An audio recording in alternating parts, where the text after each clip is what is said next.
আপোনাৰ মুখেৰে মই DMITৰ সকলো কথাটো গম পালোৱে মোৰ ছোৱালীজনী যেহেতু 4 বছৰ বয়স হৈছে তাইকো মই DMIT টেষ্টটো কৰাব পাৰিম নে 100% পাৰিব বাইদেউ হয় মানে আপুনি যেহেতু ক'লে মানে 2 বছৰ ওপৰৰ শিশু সকলোৰ বাবে এটো প্ৰযোজ্য হয় এই গতিকে মোৰ ছোৱালীজনীকো আজি মানে DMIT টেষ্টটো কৰা DMIT কি DMIT প্ৰস্তুত হৈছে ডাৰ্মাটোগ্ৰাফিক মাল্টিপল ইন্টেলিজেন্ট টেষ্ট ইয়াৰ ফুল ফৰ্মটো আৰু একচুয়ালি কি ডাৰ্মা মানে হৈছে আপোনাৰ স্কিন আৰু গ্ৰাফিক্স মানে হৈছে প্যাটাৰ্ন হয় এটো এটা টেষ্ট হয় যেটো টেষ্টৰ জৰিয়তে মানে স্কিন ফিংগাৰপ্ৰিন্টটো স্ক্যান কৰি কেনে হয় ঠিক আছে স্ক্যান কৰি কেনে তাক এনালাইজ কৰা হয় আৰু যত নেকি এটা বাচ্চাৰ মাল্টিপল মানে ধৰ ইন্টেলিজেন্ট কি আছে নটাৰ এখিনি আমি ডিটেক্ট কৰিব পাৰো মানে এখিনি এই DMIT টেষ্ট আমি মানে কিমান বয়সৰ ল'ৰা-ছোৱালী কৰিব পৰা যায় এটো একচুয়ালি DMIT যেটো টেষ্ট হয় এটো মিনিমাম আপোনাৰ এজ 2 পৰা 3 বছৰ হ'ব লাগে কাৰণ 2 পৰা 3 বছৰ হলে এটো কাৰণে হ'ব লাগে যে হিয়তৰ হেতু সময়ত ফিংগাৰপ্ৰিন্টটো মানে ভালকে ফুটি উঠে হয় তাৰ আপাৰ কোনো এজ লিমিট নাই এজ লিমিট নাই 2 বছৰ ইয়েস মিনিমাম 2 পৰা 3 বছৰ হয় গোটেখিনি শিশুৰ কাৰণে মানে বয়োজ্যেষ্ঠলৈকে কৰিব পাৰি বয়োজ্যেষ্ঠলৈকে কৰিব পৰা যায় তাৰ কোনো যেতিয়ালৈকে তাৰ ফিংগাৰপ্ৰিন্ট থাকিব মানে হয় হয় ফিংগাৰপ্ৰিন্টটো থাকিলে কৰিব পৰা যায় হয় হয় টেষ্টটো আমি কিয় ভাবে আপুনি এটো আপুনি বহুত ভাল কোৱেশ্চন কৰিছে যে DMIT টেষ্টটো আমি কিয় কৰাব লাগে আজি যদি চোৱা যায় দেই আজি যদি আপুনি চোৱা যায় যে ম্যাক্সিমাম পেৰেন্টছৰ এটা সমস্যা হৈছে কি আজি আমি পেৰেন্টিং আগৰ সময়টো বেলেগ আছিল আজি সময়খিনি আপুনি নিজে অনুভৱ কৰিছে ঠিক আছে যেহেতু আপুনি এজন যেহেতু মাক হিচাপে আপুনি গম পাইছে আজি পেৰেন্টিংটো কিমান টাফ হৈ গৈছে আজি প্ৰবলেম হৈছে কি আজি চাওক আজি আপোনাৰ ধৰক আজি বাচ্চাবিলাকে নিজৰ চিনি নাপায়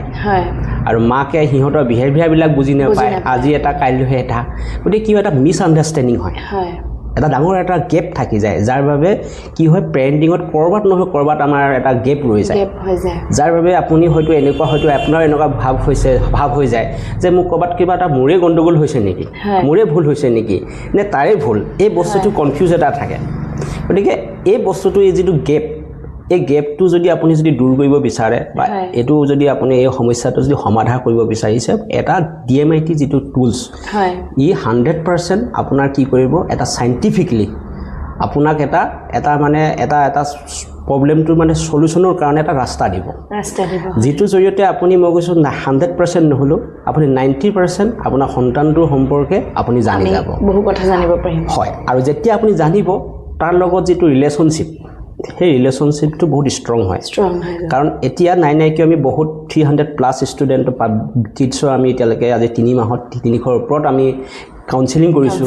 আৰু তেওঁলোকৰ পিছত কাউন্সেলিংৰ পিছত যেতিয়া তেওঁলোকৰ ফিডবেক বিলাক লওঁ তাৰ এটা ভিডিও আমি বনাম ঠিক আছে যে ফিডবেক বিলাক লওঁ তেওঁলোকৰ মাজত যেটো ৰিলেশনশিপ সেই ৰিলেশনশিপটো আগতকৈ কিন্তু বহুতখিনি মানে পজিটিভ দেখা পোৱা যায়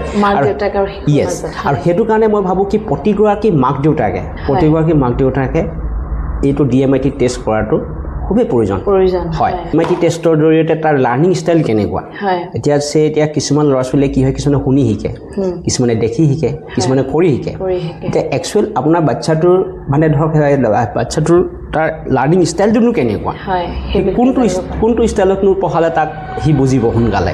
সেই কথাটো আপুনি সহজে DMIT থ্ৰুতে গম পাব আৰু ইয়াৰ উপৰিও আমি এটো গম পাওঁ যে তাৰ পাৰ্সনালিটিটো কেনেকুৱা ব্যক্তিত্বটো কেনেকুৱা হি ঘৰত কেনেকুৱা হ'ব তাৰ বাহিৰত কেনেকুৱা হ'ব লগৰবিলাকৰ লগত কেনেকৈ থাকিব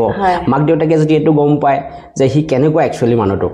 তেতিয়া বহুতখিনি তাক বুজিবলৈ সুবিধা হ'ব মিছ আন্ডাৰষ্টেণ্ডিং মানে কমি যায় বহুত ঠিক আছে ইয়াৰ উপৰিও তাৰ এক্সট্ৰা এক্টিভিটি কোড তাৰ ভৱিষ্যতে এতিয়া 2 বছৰ বয়সতে আমি গম পাই যাওঁ যে তাৰ একচুৱেলি ল'ৰাটো সায়েন্সৰ হ'ব নে আৰ্টছৰ হ'ব নে কমাৰ্চৰ হ'ব বা আপুনি এটো গম পাব যে হি ফিউচাৰ কোনটো তাৰ কাৰণে কেৰিয়াৰ আটাইতকৈ বেষ্ট হ'ব তাৰ IQ কেনেকুৱা তাৰ EQ কেনেকুৱা ঠিক আছে CQ কেনেকুৱা তাৰ সেই প্ৰতি পাৰ্সেন্টেজ ওয়াইজত গম পাই যাব তাৰ শিকাই বেলেগৰ পৰা কেনেকৈ হি জ্ঞান আহৰণ কৰিব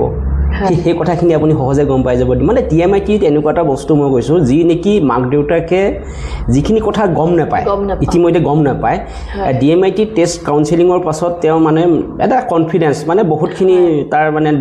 সন্তানকটো চোৱাৰ এটা ষ্টাইল বেলেগ হৈ যায় হয় মানে খুব গুৰুত্বপূৰ্ণ কথা কিছুমান গম পালা আপোনাৰ পৰা এটো আমি কৰিব পাৰিম DMIT টেষ্টটো আপুনি অকমান যদি জনাই দিয়ে ভাল হয় DMIT আজিকালি এটা সময় আছিল যত নেকি ধৰক আমি DMIT টেষ্ট আমি ধৰক বাহিৰত যাব লগা হৈছিলে অসমৰ বাহিৰত যাব লগা হৈছে এতিয়া অসমতো যদি চোৱা যায় প্ৰতিখন ডিষ্ট্ৰিক্টতে এটা হয়তো চেণ্টাৰ আছে হয়তো যেনেকৈ মই এতিয়া মৰাণৰ পৰা অলৰেডি মৰাণত আমি ষ্টাৰ্ট কৰিছিলোঁ কামটো আজিৰ পৰা 3 মাহৰ আগত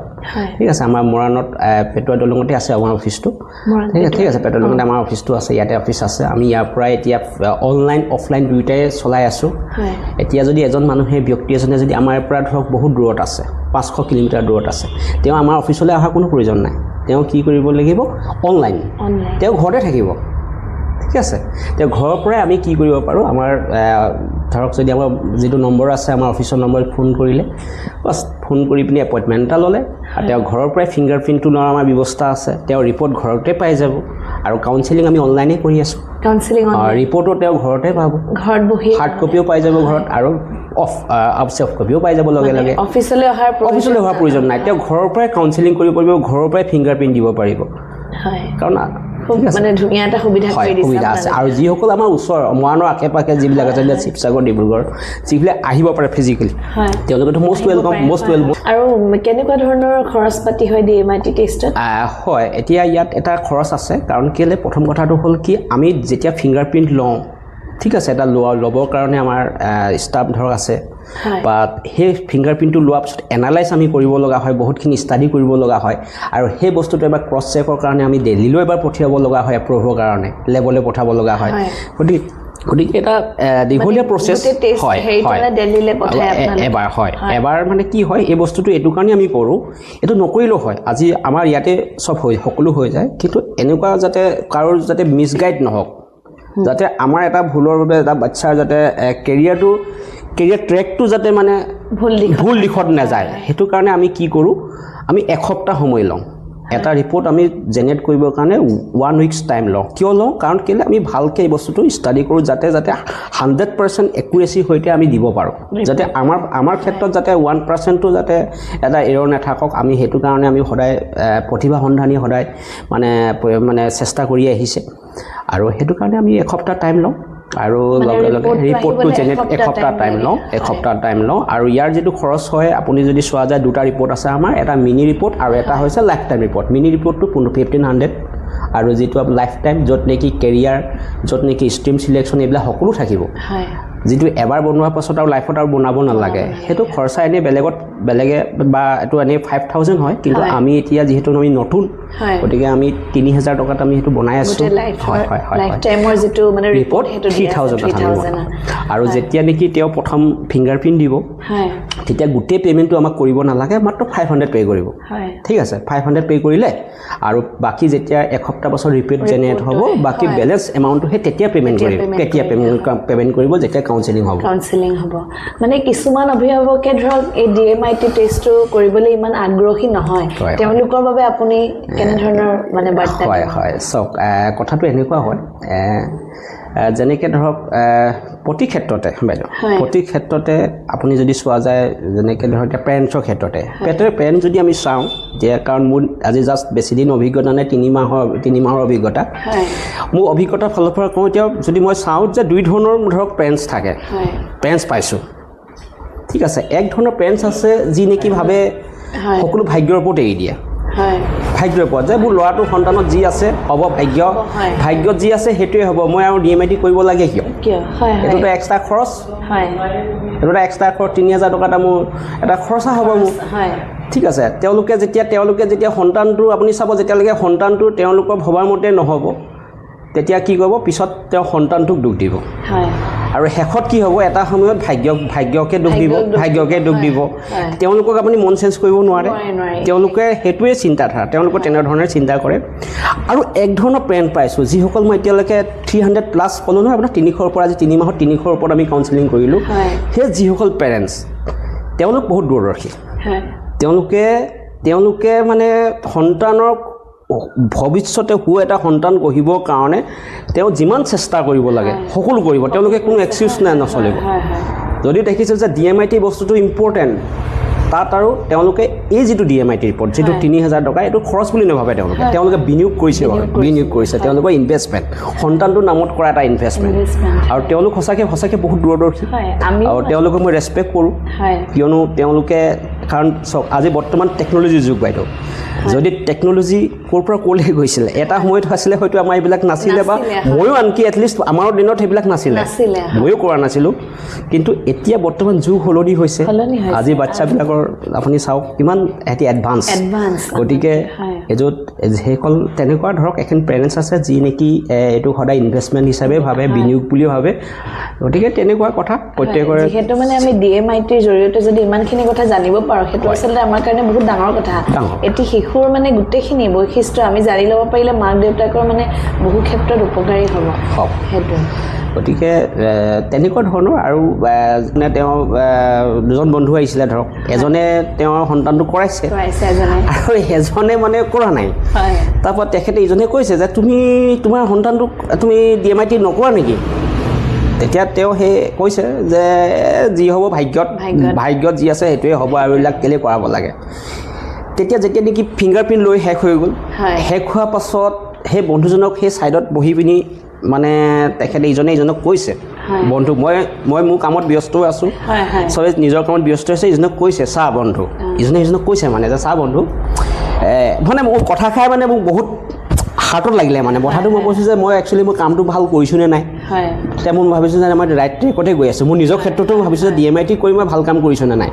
বেলেগৰ বাচ্চাবিলাকক যদি মই DMIT টেষ্ট কৰাই আছোঁ এটা ভাল কাম তেতিয়া মোৰ এটা বস্তু নিজকে প্ৰাউড ফিল হৈছে তো সেই মানুহজনেনো কি ক'লে মানুহজনে কৈছে যে ইজনক কৈছে মানে যে বন্ধু চা তোৰ মানে কৈছে যে তোৰ যেতিয়া চুলি পকিব তোৰ দাঁত যেতিয়া সৰিব তোক তোৰ মানুহে তোৰ বেংক বেলেঞ্চৰ কথা নুশুধে কেতিয়াও তোৰ ঘৰ কেইমহল তোৰ গাড়ী কেইখন আছে এইবিলাক নুশুধে তোৰ এটা কথাই সুধিব যে 60 বছৰ ক্ৰছ কৰিব যে তোৰ ল'ৰাটোৱে কি কৰে তোৰ সন্তানটোৱে কি কৰে তোৰ ছোৱালীজনীয়ে কি কৰে ঠিক আছে গতিকে সেইটো সময়ত যাতে তোৰ বুকুখন যাতে ডাঠ কৰি আনচাৰ দিব পাৰ তই বুকুখন ডাঠ কৰি পিনি যাতে আনচাৰ দিব পাৰ তই ঠিক আছে তই যাতে সৎ সাহসেৰে কৰিব পাৰে যে মোৰ ল'ৰাটোৱে এটা ভাল এটা পোষ্টত আছে সেই মানুহ কৰিবৰ কাৰণে DMIT টেষ্টটো কৰাটো ইম্পৰ্টেণ্ট যেহেতু সম্পদ হয় 3000 টকাটো কি ইম্পৰ্টেণ্ট আজি কৰিলে কাইলৈ পাহৰি যাব কত পইচা আমি খৰচা কৰি থাকোঁ গতিকে 3000 টকাটো ইম্পৰ্টেণ্ট নহয় যাতে 3000 টকাৰ কাৰণে যাতে তাৰ ৰাস্তাটো ট্ৰেকটো যাতে সঠিক দিশত যাতে যায় আৰু একচুৱেলি DMITটোৰ উদ্দেশ্যটো বাইদেউ সেইটোৱে DMITটোৰ উদ্দেশ্যটো হৈছে যাতে ৰং ট্ৰেকত নাযায় শিশু এটা হয় এতিয়া মই আপোনাকে যদি মই প্ৰশ্ন কৰোঁ বাইদেউ এতিয়া যদি সোধোঁ যে আপোনাৰ সন্তানটো ইনবৰ্ন টেলেণ্ট কি আছে আপুনি জানেনে বাৰু যদি মই সোধোঁ আনচাৰ আছেনে আপোনাৰ নাই